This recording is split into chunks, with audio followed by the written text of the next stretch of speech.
ফাঁসির তার থেকে আমায় ডেকে বলছে, তুমি তুমি শীঘ্রই এই স্বর্গধামে চলে এসো। আমার মনে হচ্ছে আমার মৃত্যু অতি নিকটবর্তী। হায় খোদা, আমি এখন কি করব? আমার একমাত্র কলিজার টুকরো নয়নের মনে শিশু কামাল আর এই রূপনগর সিংহাসন আমি এখন কার হাতে রেখে যাব?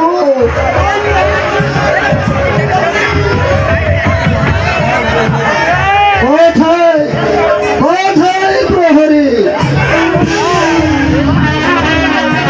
যাও প্রহরী, খুঁজির অমর খা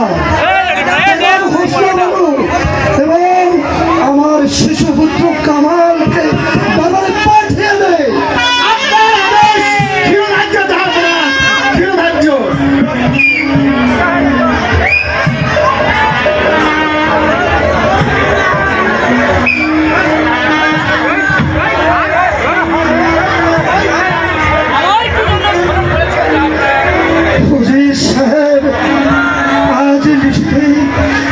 স্বপ্ন আমি দেখলাম যে যেন ওই দূর আকাশ থেকে আমার হাত ছাড়ি দিয়ে রেখে বলছে, তুমি অতি শীঘ্রই এই স্বর্গধামে চলে এসো। উজির সাহেব, এখন আমি কি করবো? আমার মনে হয় আমি আর বাঁচবো না। উজির সাহেব, কথা বলবেন না আপনি।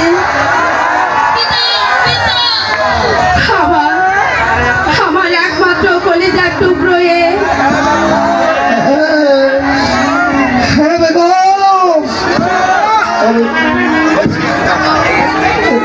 শিশু কামাল আর এই রূপনগর সিংহাসন আমি রেখে গেলাম তোমার হাতে।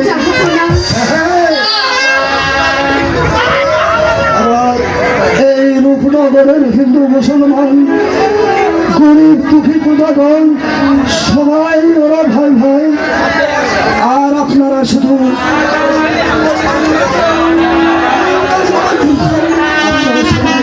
তাদেরকে স্বচক্ষে দেখে রাখবেন, আর তাদের দুঃখে আপনারা হবেন দুঃখী, আর তাদের সুখে আপনারা হবেন সুখী।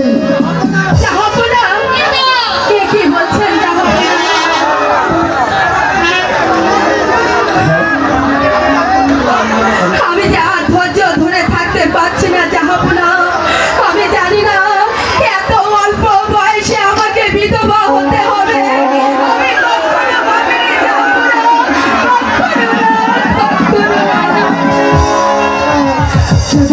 কেঁদো না বেগম, এই দুনিয়া ছেড়ে একদিন সবাইকে যেতে হবে। তাই আমি ভাবতেও পারিনি বেগম যে আমাকে এই অল্প বয়সে অকাল মৃত্যু আমাকে হাত ছেড়ে দিয়ে ডাকছে।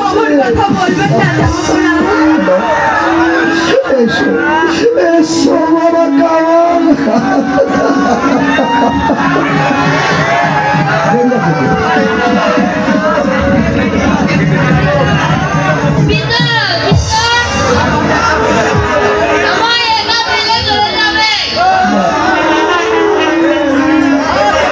কাঁদিস রে বাবা কামাল, আমার মনে দুঃখ হলো। আমি তোকে মানুষের মতো মানুষ করে আমার এই রাজমুকুট তোর মাথায় পড়ে আমি জীবিত থেকে দেখে যেতে পারলাম না রে বাবা কামাল। আয় আয় বাবা বস, বাবা বস, তুই বস। আমি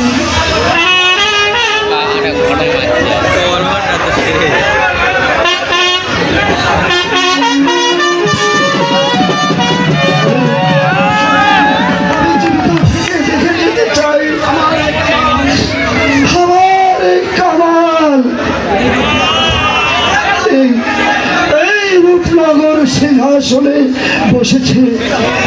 জাহাপনা বেগম, যতদিন পর্যন্ত আমার এই কামাল অবরুদ্ধ না হবে ততদিন পর্যন্ত এই রাজ্য কার্য পরিচালনা করবে। জাহাপনা হ্যাঁ বেগম, হ্যাঁ উজির সাহেব, আপনি এই বিষয়ে নিশ্চিত থাকবেন। আপনার কাছে আমার শেষ অনুরোধ, আপনি আপনি সবসময় তাদের পাশে থাকবেন। আর আমি যদি অন্যায়ভাবে কোনোদিন আপনাদের কাছে কোনো ভুল করে থাকি তাহলে আপনি আমাকে নিজ গুণে ক্ষমা করবেন।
বাবা কামাল, যা হবার তা তো হয়ে গেছে। চলো এখন আমরা মৃতদেহের সৎকারের ব্যবস্থা করি গে।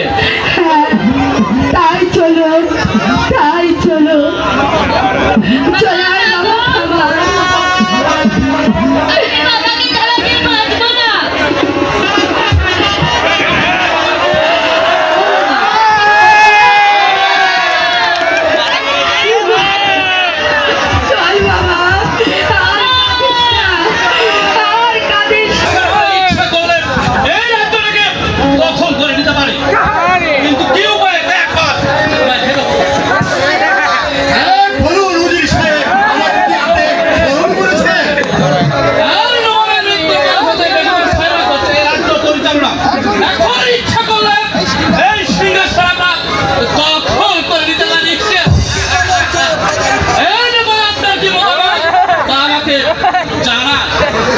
বাবা জীবনে শুধুমাত্র একবারই সুযোগ আছে, সেই সুযোগ ছলে পরে কি করে যেমন করে হোক আমাদের দায়িত্ব করতে হবে। বলুন এখন আমাকে কি করতে হবে? যাও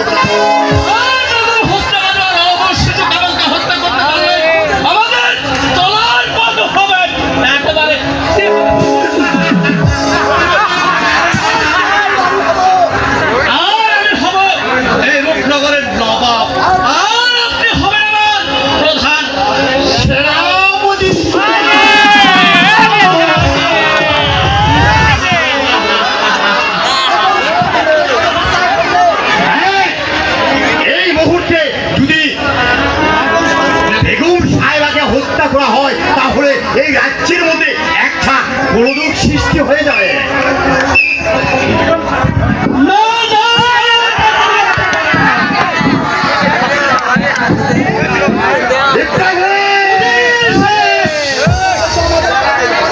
তুমি এসেছো আমাদের কাজে মধ্যে বাধা হতে। বাধা দিতে নয় অজির সাহেব, আমি এসেছি আপনাকে স্মরণ করে দিতে। সেদিনের কথা হয়তো আপনি ভুলে গেছেন, যেদিন আপনার পরিবারের স্ত্রী পুত্র না খেয়ে পুনর্জানে দাদা উপরে কাটছিল আর আপনি দুটো আত্মীয় স্বজন রাস্তায় রাস্তায় ঘুরে বেড়াচ্ছিলেন। ওই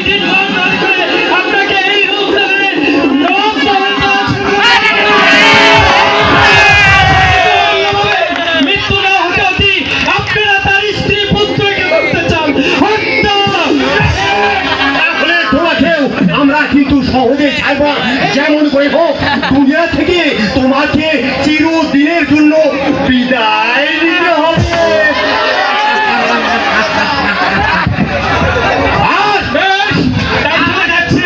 তবে যাবার বেলায় বলে যাচ্ছি, সেনাপতি সাহেব, এই নবাব মহলে আপনাদের বিরুদ্ধে কেউ প্রতিবাদ করে না থাকলে আমি ইব্রাহিম যতক্ষণ পর্যন্ত জীবিত আছি, প্রয়োজনে আমার জীবনের বিনিময় হলো এই রূপনগরের বেগম হোসনা বানু এবং তার শিশুপুত্র কামালকে আমি রক্ষা করবো, রক্ষা করবো,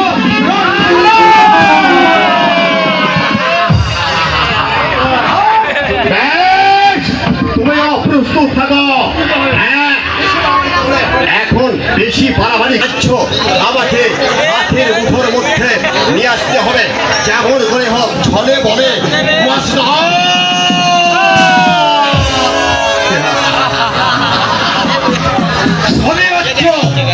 আকাশে মেঘ জমেছে, বৃষ্টি হতে এখনো অনেক অনেক অনেক